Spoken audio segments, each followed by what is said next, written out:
Ir-regolatur għas-servizzi tal-enerġija u l-ilma Rews flimkien mal-Ministeru għall-Ambjent, l-Enerġija u r-Reġenerazzjoni tal-Port il-Kbir nidew mill-ġdid set ta' skemi u inizjattivi biex iħeġġu aktar familji u negozji jinvestu f'sistemi ta' enerġija rinnovabbli.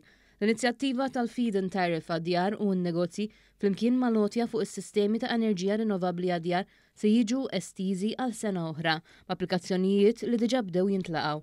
Ir-regolatur nieda wkoll 4 sejħiet ġodda għal investimenti f'sistemi ta' enerġija rinnovabbli minn 40 kW sa 1000 kW, waqt li sejħa oħra għal sistemi akbar minn hekk mistennija titħabbar dalwaqt.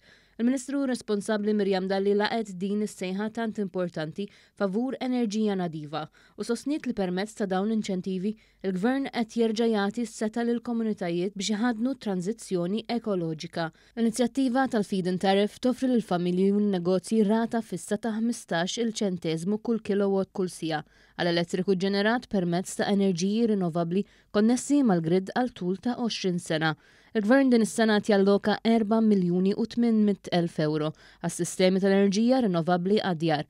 Permezz ta' din l-iskema l-applikanti li jinvestu f'sistemi fotovoltaiċi u sistemi ta' ħażna ta' batteriji fi djarhom jistgħu jibbenefikaw mill-għażliet ta' rifużjoni maqsumin fuq 4 għażliet. Il-Ministeru nieda wkoll inizjattivi ġodda biex jinkoraġġixxu investimenti fuq skala kbira f'offshore floating wind u solar farms fiż-żona ekonomika esklusiva ta' Malta. Fil-fatt 4 sejħiet għall-offerti għall-intraprendituri biex jinvestu fl-iżvilupp ta' proġetti kbar ta' enerġija rinnovabbli bħal solar farms u turbini tar-riħ b'kapaċitajiet minn 40 kW sa 200 kW u minn 200 kW sa 1000 kW se jibdew mis-26 ta' April bl-aħħar waħda tagħlaq fil-11 ta' Novembru li ġej.